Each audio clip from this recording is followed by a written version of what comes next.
everybody, and welcome. Today is a very special day because we've got a number of people here with me today from Marianvale in Newry, Marianville in Belfast, and Thorndale in Belfast. Thorndale in Belfast, Marianville in Belfast, and Marianvale in Newry. And each of the stories you're going to hear today is very unique and very, very different. Each one is harrowing and sad in its own way. And I'm thanking the people here today who have come and are prepared to talk about their experiences, because it's very, very important. And I'm always saying this, it's very, very important that we get as many stories out there as we can, because people need to know about what went on. And these people today are here. Some of them already put their stories out in videos. For example, Barbara here and Adele, they've been on with me before in videos. And others here today, this is the first time. And they're very, very brave. So I want to give you a sort of as much as we can here, but different stories to get around as many people as possible.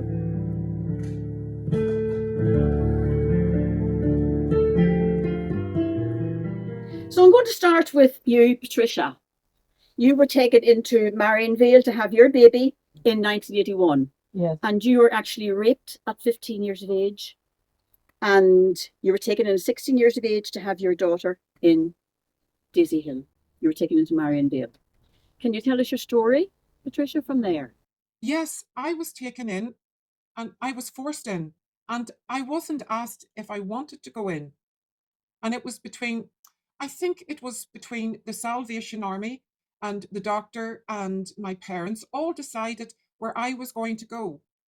So I was brought into Marianvale.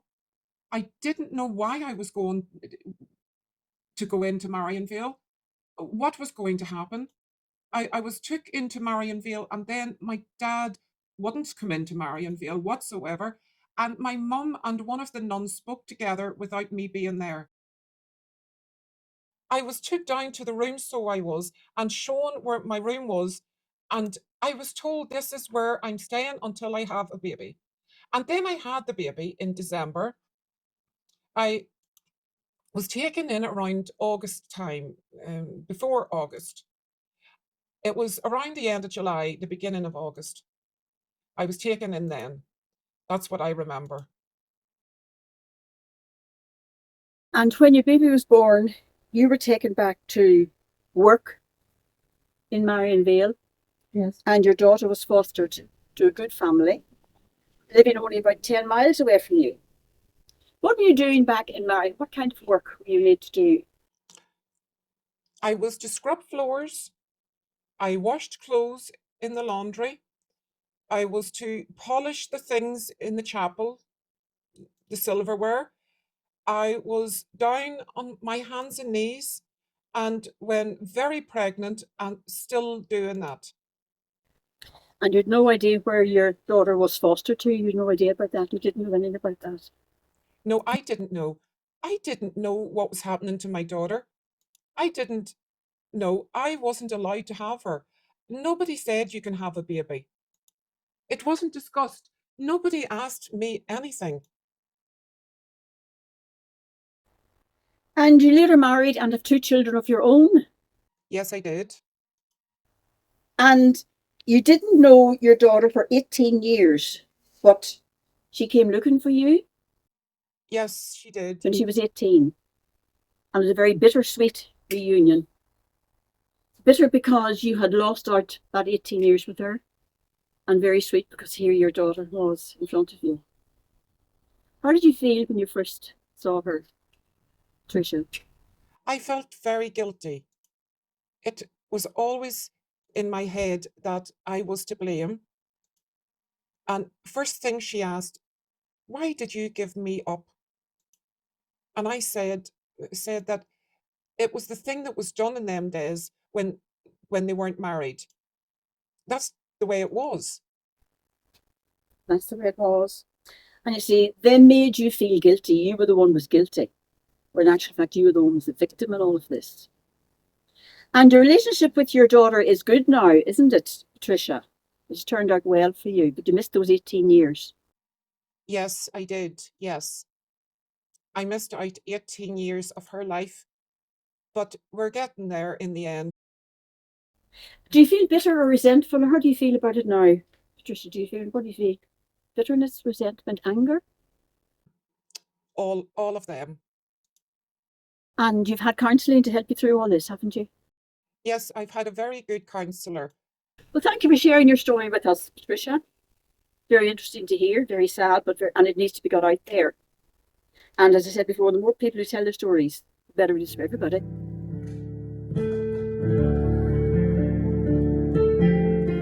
Now I'm going to move to you, Anne. And your mother went into Marianville in Belfast in 1960 to give birth to you. And you had 1 month with your mother, and then you were brought to Nazareth House in Portadown. Can you tell us your story? It's been very difficult to get records. It's been a long process which began in 1990 and really hasn't come to an end. But from the records that I received to date, it looks like I might have spent a month with my birth mother, or I might not. Nothing is clear in the records. But I assumed I'd been born in Belfast, and the records indicate that I then moved at 3 weeks old to Nazareth Lodge in Portadown, and I remained there for a further 9 months until I was fostered with my soon to be adoptive parents. Was that a happy adoption for you? Thankfully, yes. You were adopted at 2 years of age, and you had a happy life with your adoptive parents. And you found your mother eventually. Can you tell us about that, Anne? How you found your mother? Well, I met with my uncle following a meeting with a social worker when I was about 30. But it was to take another 25 years before I met my mother for the first time, the first and only time. I'd written to her a number of years earlier and she didn't respond for some time. She phoned me and with one phone call, and then eventually I met her out of the blue. We spoke for a few hours, but she seemed to be eaten away with the events surrounding my birth. So we have never had a further meeting. No meetings as that. Do you see any prospect of having further meeting? I doubt it. How do you feel about that, Anne? Are you resentful? Are you bitter?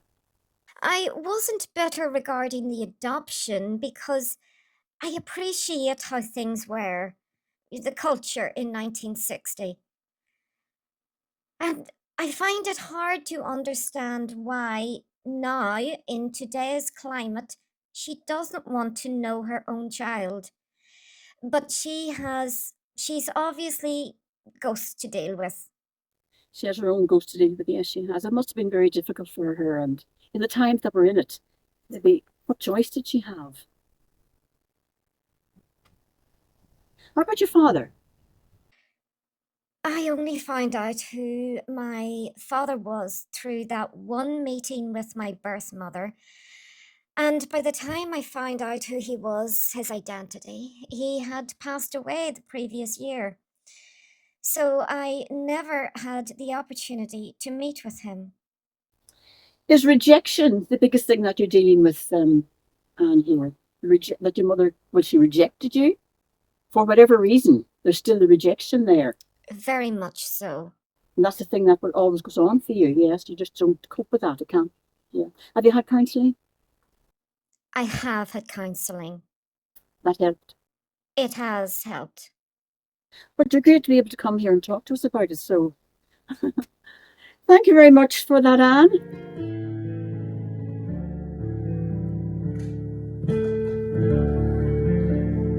And now I'm going to come to you, Mary. Yes. And your story, you were taken into Marianvale here in Newry. Do you remember who brought you in, Mary? I think it could have been the priest, parish priest, and district nurse. And were your parents involved? You don't know your parents? I don't know. And your son knows nothing about this, Mary? No, he doesn't. I haven't told him yet. He'll be 46 coming now. And when I had him in Daisy Hill from Marianvale, I was brought back to Marianvale for 2 weeks. And then I was sent home and they took him away to be fostered. He was fostered for probably 9 months before I got him back. So I'd never told him I was in Marianvale, never told him he was fostered. He knows nothing about it. So I still got it in my head to tell him when I eventually get round to it. I always blamed my mother and my father for putting me in the home. But it was only the last Christmas I found out from an aunt, and she could tell me it was a nurse and the priest. I never wanted to tell my son because my father brought him home himself when he was 9 months.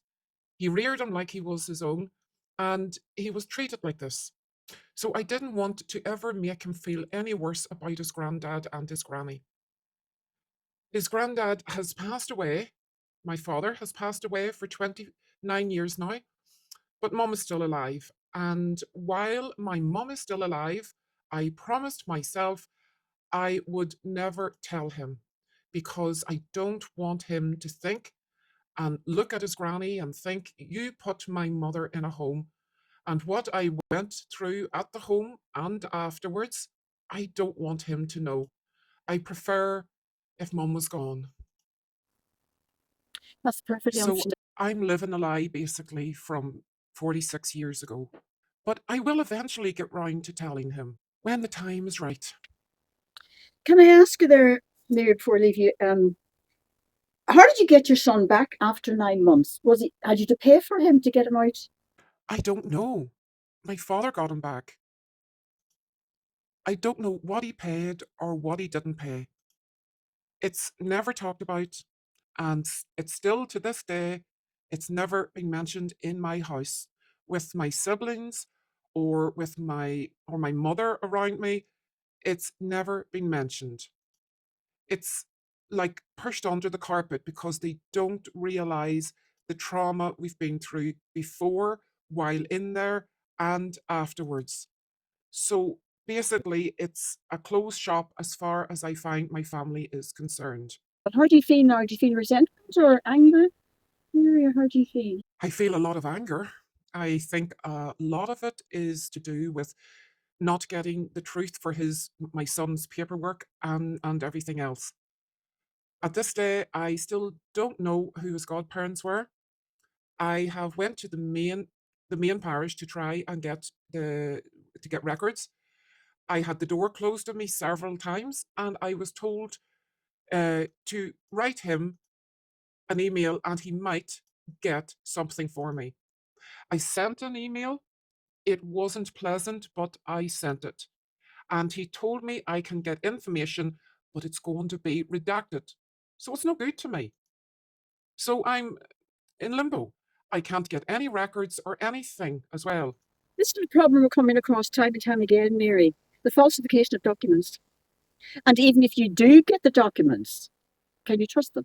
Oh, This is your own experience. You can't trust them. oh, because there was paperwork I got, I think about 4 or 5 pages from Marianvale. Half of the work in it and the written thing is not truth anyway, it's lies.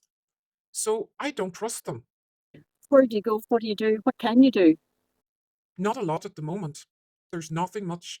The only thing I can do is tell my son, and he can get the record. But I can't do that. And they told me the only way they'll give them is that if he comes to the door. And he doesn't know anything about this. I can't tell him, not when my mother is still alive. So, I understand. Yeah, it's understandable. Mary, thank you for that.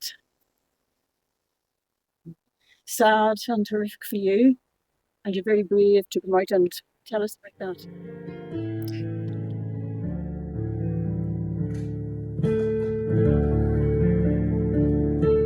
I want to come to you now, Liz, just beside me here.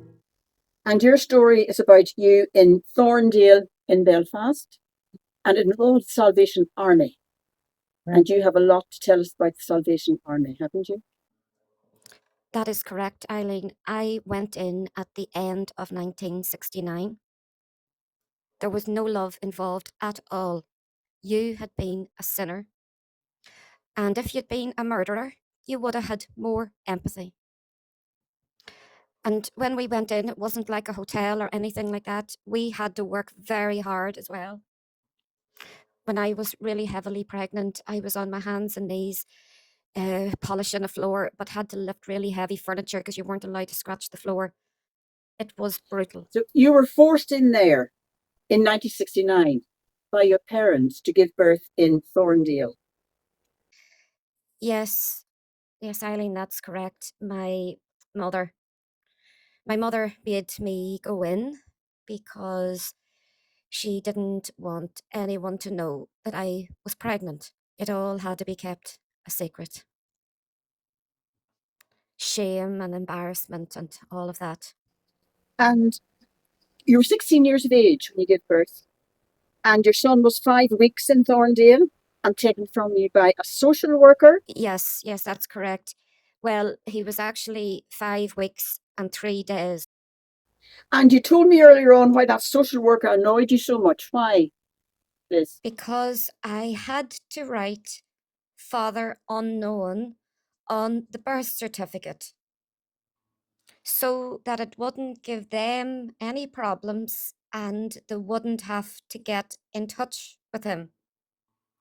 So it meant I had to put that down on the birth certificate, father unknown, when I knew full well who the father was.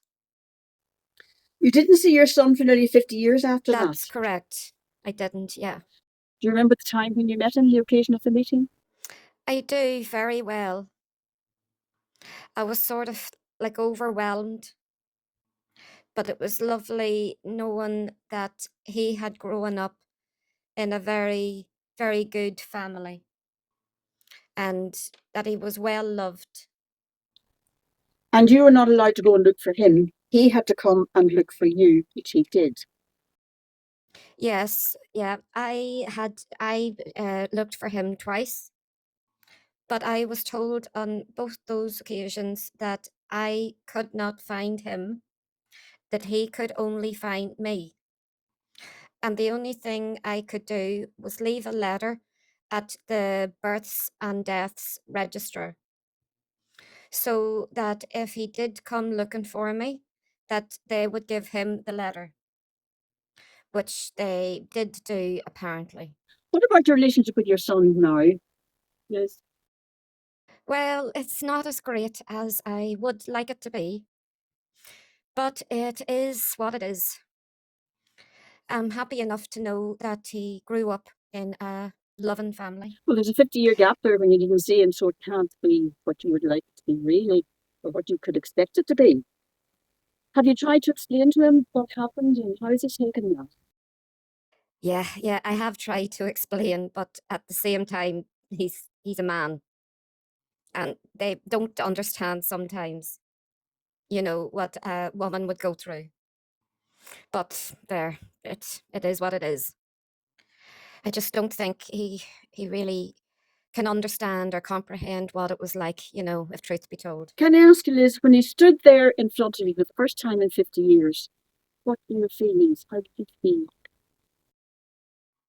Oh, I was probably very much overwhelmed. And he was very much like his father when he was born, but now he was just like me, so he looked like me. So that was a bit of a shaker. Liz, thank you for telling us your story. It's very sad, like all the others. They're all individual and they're all equally sad in their own way. But you're coping remarkably well with it, aren't you? Have you had counselling? Yes, I've had counselling at Wave. And that has definitely helped you, otherwise you wouldn't do. Yeah, it's helped, a little bit. I think I need more. Thank you very much, Louise. Thank you.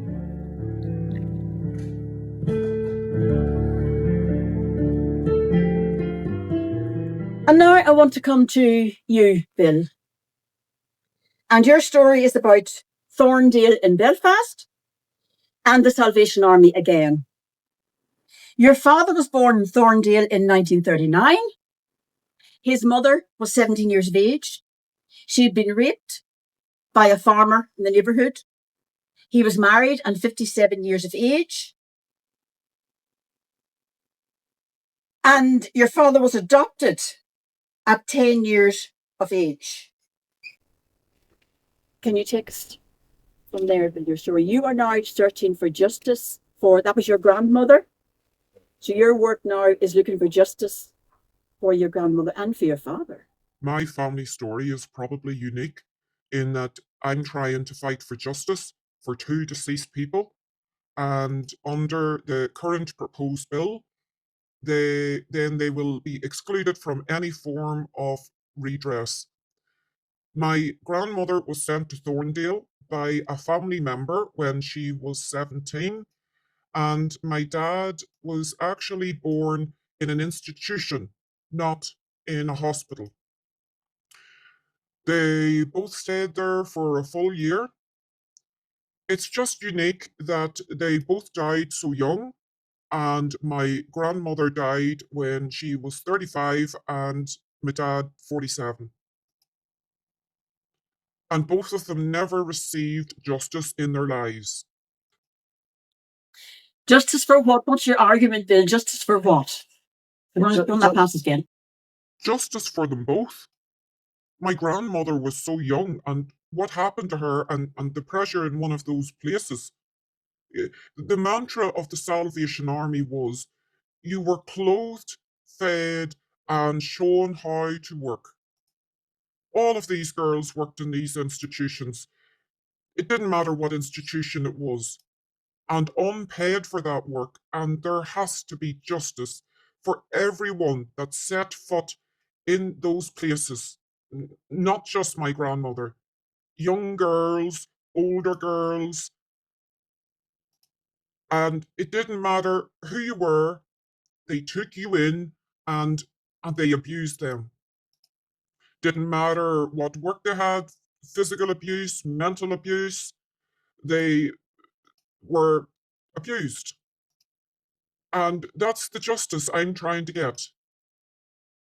It's hard looking for justice against all this, isn't it? So many obstacles, so many lies and cover-ups and falsifications of documents. Yes, access to records. It's just been a terrible experience for me. I've been trying to get access to records for 2 years, especially my father's adoption file, and social services are denying me access up to this moment in time. And they're not telling me that I can't do it. They're telling me that they are considering giving it to me. And as the eldest son, I'm in a direct bloodline of my father, and still they are denying me access. And it's those records that will fill in the blank spaces of my family history, which I absolutely need, and the family needs as well. Can you tell us, Bill, about your father's death? He died at 47 years of age. Yes, he died a number of days after finding out he had a brother that he didn't know existed. He was in the same institution as he was born into and died a number of years afterwards. Do you think that contributed to his death? An aneurysm and a heart attack, wasn't that what happened to him at 47? Do you think that contributed, Bill? That's right, yeah, absolutely. The shock of all that. It was just like a house had fell on him. And he was told his mother was an alcoholic and a bad woman. That's right, yes, absolutely. She was buried in a grave and just a jam jar placed on it with wildflowers. Not even something to even commemorate her name or date of death. And she was just disregarded in life. And I feel now, with the current bill in its current form, she's now going to be denied justice in death as well. And the Salvation Army bill, how do you feel about that? We've spoken about that today before in these interviews here. And how do you feel about the Salvation Army? Are you bitter? Absolutely. They took these girls in. They knew how to run an institution. They had vast experience with that. I believe to be a staff member there, you would have to have a mindset of what you were prepared to do. And these girls absolutely suffered at the hands of all these institutions. And regardless of religion, it didn't matter. They didn't take that into account. They just took that you were an unmarried mother. You had sinned and that you had fallen short of their standards and that you were there to suffer. But the Salvation Army bill, most people associate Salvation Army with charity and good works and God and helping people. That's not your view, Sinead. That's not how I see it. They have any person that may have a belief, if it doesn't take the belief away, it was severely dented. Because, how can these people claim fear of God and perpetrate such acts against innocent girls and children? These institutions should never have happened. The government and the institutions need to admit responsibility for all of that and apologize, not from pieces of paper, but apologize directly from their heart for how they actually feel of what's been done to all the girls that were admitted. So you're feeling today at this point in time, after all the work you've done to try and get justice for them, is it frustration you feel, anger, bitterness? I've been trying to find information for a number of years. Social services frustrate you at every hand. Churches frustrate people. We're just working on our own. There's no one to help us. And anyone that tries to help or trying to create problems for us or denying that the records exist when they actually do exist. It's only, I think, whenever their backs are against the wall and they have nowhere else to go that they actually hand the information over. That's what I think was happening in my case because I took a dogmatic approach to the Salvation Army, that I actually had some information and that I knew things, but a lot of people don't know. The problems with social services are people who take care of adoptions. It doesn't matter when they appear, and they are frustrating people right, left, and centre by not providing documentation that they should have. Thank you very much, Bill, for your sad story. But you're still going to keep going. You're not going to give this up. Absolutely not. I'm receiving counselling. I have done for 2 years, and it's ongoing. And I'm going to see this through. The ultimate goal for me is to get justice. And it will happen because things are the truth is coming out. It's like a tsunami at the moment, everything coming out. Absolutely. People are coming forward. Anyone listening to this, I absolutely encourage them to come forward, whether a deceased family member or someone that's living today that's been in one of these institutions. Absolutely come forward and tell your story. The world needs to know about the abuse these institutions carried out against innocent women and children. Certainly do. And the more people come forward, as you said, the better it is for everybody. Can't be hidden any longer. Absolutely. Thank you very much, Bill.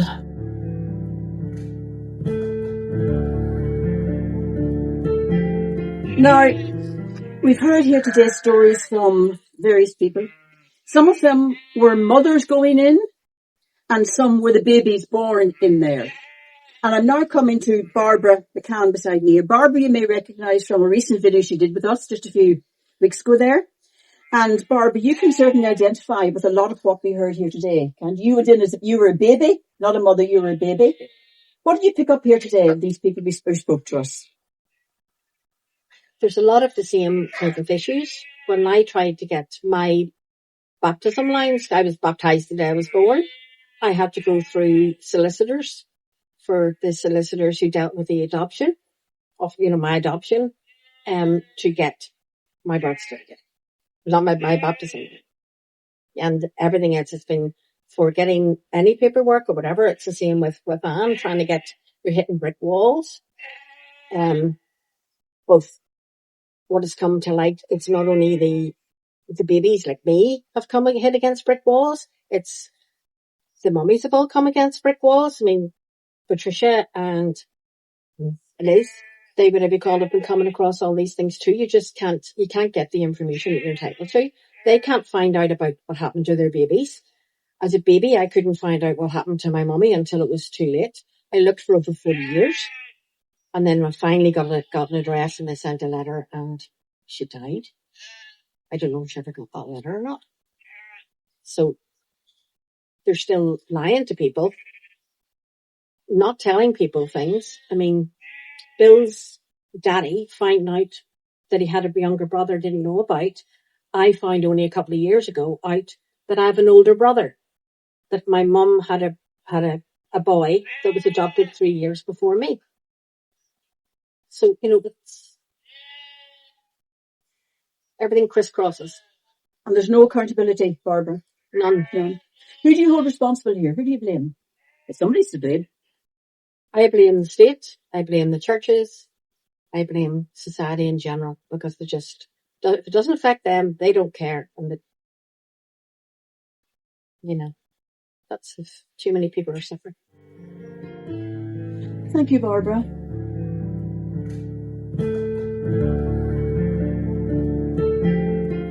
I'm now going to come to Adele Johnston. Adele, you certainly recognise, because Adele did a lot of work in front of the camera for survivor groups and for WAVE. And Adele, you can certainly identify with what you've heard here today, can't you? I can identify with everything I've heard today and more.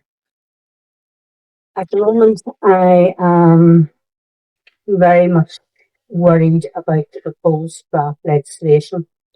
There's quite a few issues in it that really are not acceptable. One of them is the posthumous claim date of 2011, which is, on a stroke of a pen, has just totally dismissed all the women and girls and babies who died previous to that. They've also offered, if you are eligible, they've offered a paltry sum of £2,000 per relative for posthumous claims. So a life is worth £2,000, a baby is worth £2,000. On top of that, we also have the redress which has been offered to ourselves. It is £10,000, which was the amount that was offered in the HIA, which is roughly about 9 years ago. They've taken no account of inflation. They've taken no account of cost of living, or even taken the refueled payment of the pensioners, which an awful lot of our victims of others fall into that category. Okay, but it's not all about money. People think it's all about money. It's not. It's about acknowledgement. They have to acknowledge what they did. The state, the social services, the institution, and as Barbara said, even the general public. The general public are not aware and really do not know what happened in these institutions and how women and girls were treated. I'm an adoptee. I'm also a birth mother, so I can look at both sides of the coin. And it hasn't been easy. It's been long, long years of trying to find out information, trying to get counselling, to actually find out who you are. And once you find out who you are, it can be very, very upsetting on where you came from. But we are all entitled to know that. Every one of us needs to know where we came from, who we are, what our antecedents is, even if it's not very good. Even if they are alcoholics or street women or prostitutes, which I was told my mother was a prostitute, but she wasn't. But you've got to face that, and then once you accept it, you can move forward. Okay, it's late in life for me, but I'm still moving forward. And today is all about being together, supporting one another, and telling our stories. And thank you very much, Irene, for speaking to us. Just before we go, and your son was told you were a serious alcoholic, the same way as Bill's Yes, my son was told I was son was alcoholic told, yeah. and from a very, very rough area of Belfast, which I wasn't. Yeah, I think he got quite a job from me. But a pleasant job. Okay. And you're very much involved today in all the survival groups, aren't you? Keeping them all going and keeping them all Well, I try to, adjusted, yeah. I try to work with WAVE and to organise residentials, to organise get-togethers. But I also am a campaigner, and I will be at Stormont on the 7th of this month, and where I meet all the political parties, and hopefully with quite a few of my group here today. And we will speak to them and let them know what else happening. You're a formidable before. As we, but amazing. Well, look, ladies and gentlemen, thank you very much for contributing here today. Your stories are all very sad. And what else can I say to you? They have to be got out there. And you certainly have done your bit today in getting them out. Thank you all very much. It's been a pleasure meeting you. And thank you all for watching. And until we meet again, bye for now.